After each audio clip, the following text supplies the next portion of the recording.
Welcome to Coded Universe. Today we're diving into the fascinating world of polymorphism and understanding the difference between overloading and overriding, all explained with real-world examples.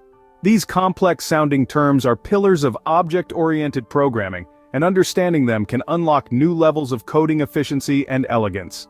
They can be the key to writing code that's easier to read, modify, and debug. So, whether you're a seasoned programmer or just starting out, there's something to learn. Let's decode these concepts together. Imagine a universal remote that can operate multiple devices.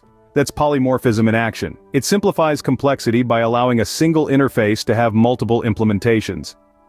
Now let's take a moment to appreciate what this means. In the realm of programming, polymorphism is the proverbial universal remote. It's a concept that allows us to use one type of entity in many different forms, thus simplifying our interactions with complex systems. Picture this. You're sitting in your living room, surrounded by a multitude of devices.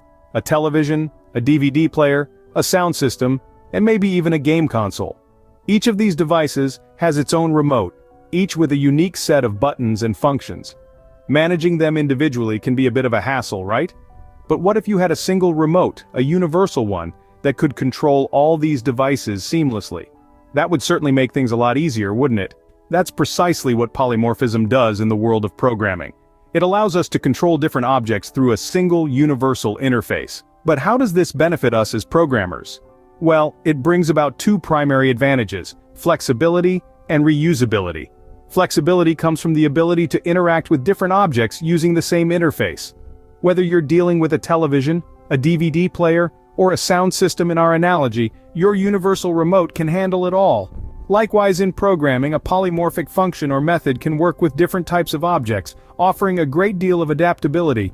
Reusability, on the other hand, stems from the fact that a single interface can be used across multiple implementations. Just like a universal remote can be used for various devices, a polymorphic function or method can be used in multiple scenarios, reducing the need for code duplication. So, in essence, polymorphism is the universal remote of the programming world. It simplifies our interactions with complex systems, making our code more flexible and reusable. Just like how one remote simplifies your living room, polymorphism simplifies code management. Now let's compare overloading and overriding. Picture a toolbox. Overloading is like having different tools for different tasks, all named the same but varying in size or shape. Let's say you have a screwdriver in your toolbox. This screwdriver can be small, medium, or large depending on the task at hand. The screwdriver is essentially the same tool, but its size, or parameter, changes based on your needs.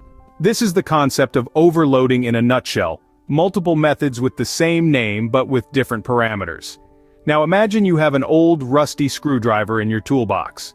It served you well, but you've just bought a shiny new one with additional features. You replace the old screwdriver with the new one, essentially updating your tool. This is the concept of overriding. A subclass provides a specific implementation of a method already defined in its superclass. In the world of programming, these two concepts play a vital role in making our code more efficient and maintainable. Overloading allows us to use the same method name for different tasks by changing the parameters. It's like having different sizes of screwdrivers for different needs, all under the same name. On the other hand, overriding allows us to update a method with a newer version, making it more suited to our specific needs. It's like replacing your old screwdriver with a new, improved one. It's the same tool, but it's been updated to serve you better. It's important to remember that while both overloading and overriding involve methods with the same name, their purposes and uses are different. Overloading is about having different ways to do similar tasks, while overriding is about improving a task by updating the way it's done.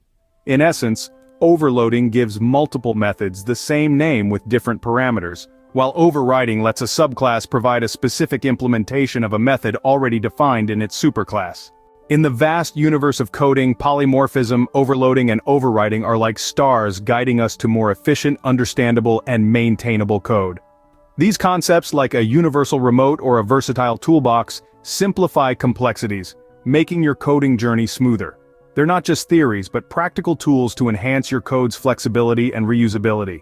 Remember, overloading is about variety. Overriding is about updating. Thanks for exploring these concepts with Coded Universe. If you found this enlightening, comment and subscribe for more insights into the coding cosmos.